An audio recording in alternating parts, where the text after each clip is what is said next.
This is Get Real with Bob and Stacy, the show that helps you learn about the mortgage and real estate markets. Get the inside scoop from their expert list of guests and have some fun along the way. Now, here's Bob Gallagher and Stacy Alcorn.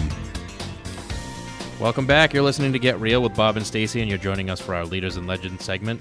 On the phone, we have a guest today, Lindsay Reilly, founder and designer at Lindsay Tia. Welcome to the show, Lindsay. Hi, thank you for having me. So a little background on Lindsay. She owns Lindsay Tia, which is a lifestyle brand that symbolizes a fashionable way to make change. She makes handbags, purses, jewelry, etc. But what's interesting is that each bag created is full of personality and inspired by her favorite people, places, and memories. Lindsay Tia designs her bags to inspire, encourage, bravery, and empower others. Let LT be your fashionable way to show the world just how powerful you are. So, first of all, Lindsay, I know you've built this amazing empire on purses, handbags, totes, etc., and you're extremely young. Tell us how you got started, how old you are, and what got you into this business. Yeah, so I'm 25 now. I started sewing when I was 6 years old. And at 14, I started selling and making handbags at my friend's mom's hair salon. And it kind of just took off after that, from selling them in college and going out and getting new stores to sell my bags. At 21, I opened my first store in Abington. Mm-hmm. And right after that, I just kept hustling and getting into stores. And last year, I was up to 38 boutiques selling our line, which is all manufactured and sourced in America, which it leaves us for a niche market, which is awesome. So what's interesting about your products, too, is, first of all, I own a whole bunch of Lindsay Tia bags. And, the whole reason you got into it is you said that in the fashion world, typically you go out and buy a purse, and there's really nothing special behind it. Can you explain a little bit about that? Yeah, so I was in Paris actually buying a bag for me and my mom to bring home and share that memory of having a bag together. When I came home and I thought I had bought it at a mom and pop shop, sure enough it was in Marshall's all the way down to the lining and the zipper. And I wanted people to be able to carry products that carried that special memory with them wherever they went, because as much as you have all these products, they also carry around all the memories that you wore with them.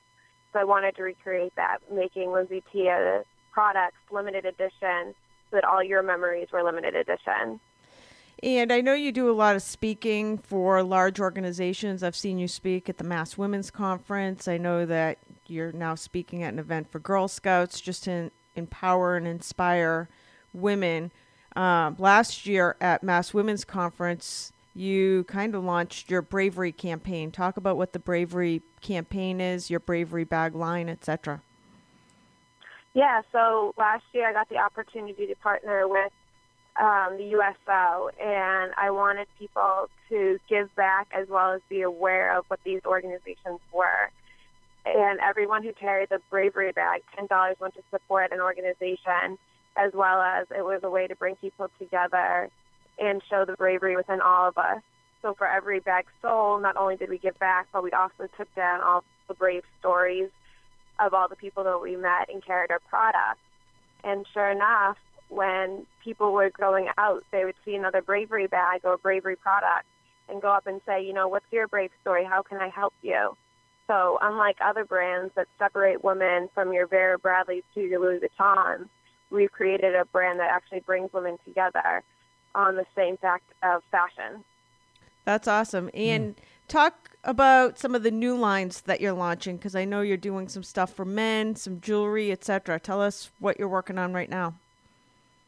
Yeah, so we grew the handbag line, and we realized that we had a lot more customers that believed in our mission and giving back to the military as well as the American dream. So we created a necklace line that has I Am Brave tags and our anchor logo, as well as our men's American flag belt line. We have a leather belt line coming out, leather tote bags coming out, all to represent the bravery line, as well as American made. and it gives people affordable fashion, limited edition, and there's something for everyone, all ages, all styles. So as an entrepreneur, a young entrepreneur, like, what is your thought process going into a business? And I know a lot of your sales are online. You do sales all over the world.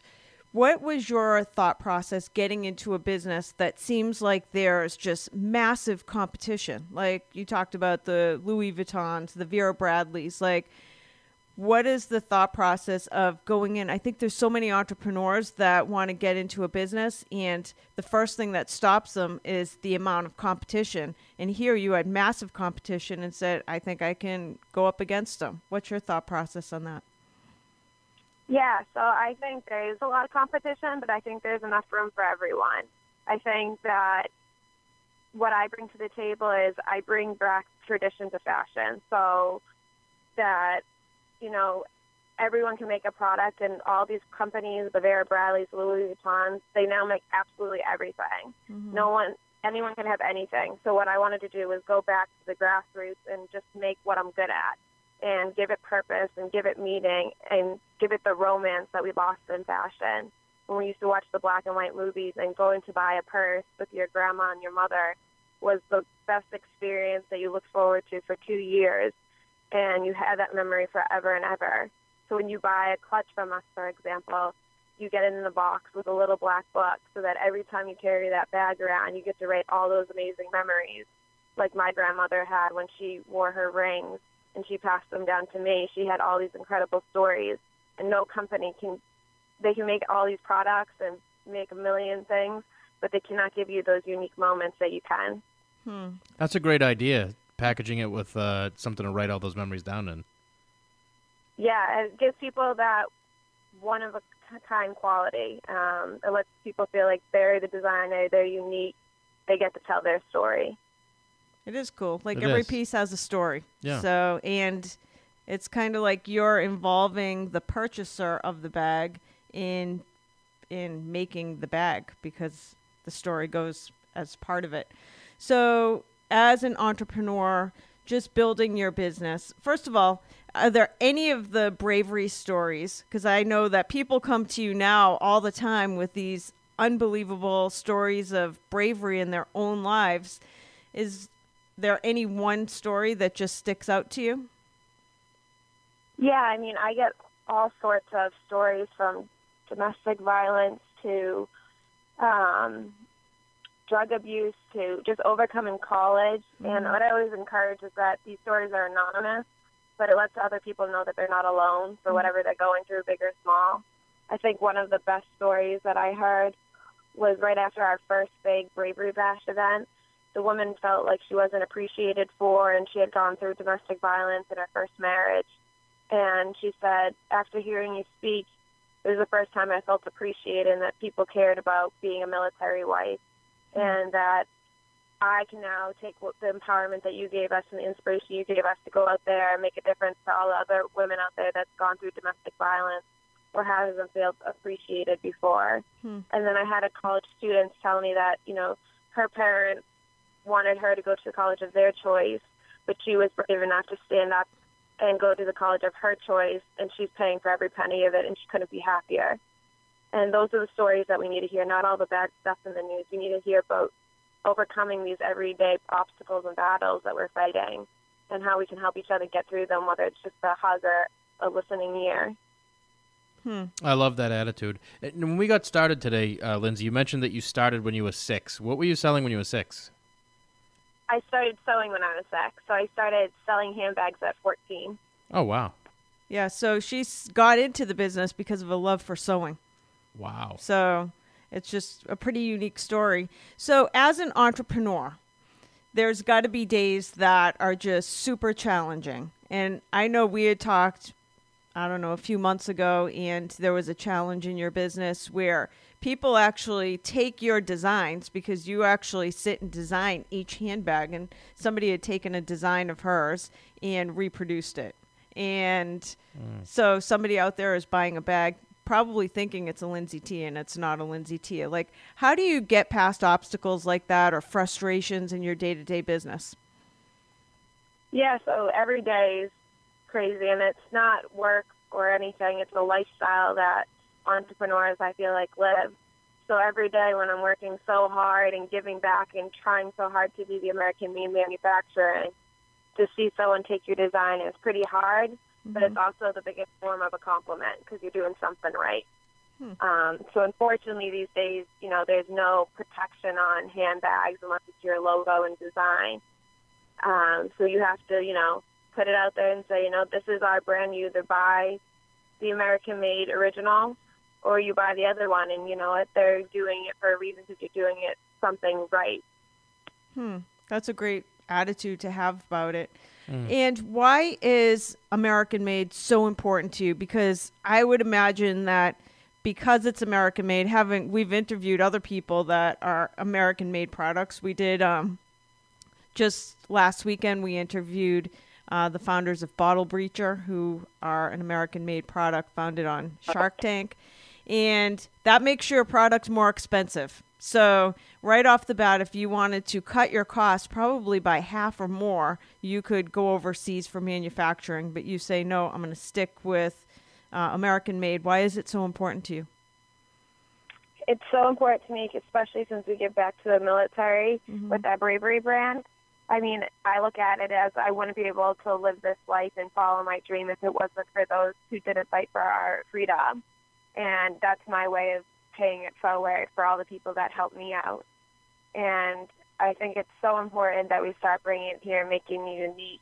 And it allows me to do limited edition lines and meet every person that sews a handbag and meet the family-run businesses that give me the materials. And it just makes a unique story. It's a connection. It's a family. So when you buy that product, yeah, it's a little more expensive and it costs me a little bit more money. But at the end of the day, I'm supporting family-run businesses. I'm supporting military families. I'm supporting the American dream. So to me, you're not buying a product. You're buying a lifestyle. You're buying a dream. And I think that's far bigger than any product you could really buy. And it gives a person a purpose now. That's awesome. So I know you have a store in South Boston, and where can people buy your product if they want to go online? They can go to www.lindsaytia.com. They can follow us on social media at Lindsay Tia on everything. Okay. And your store is in South Boston on West 1st Street.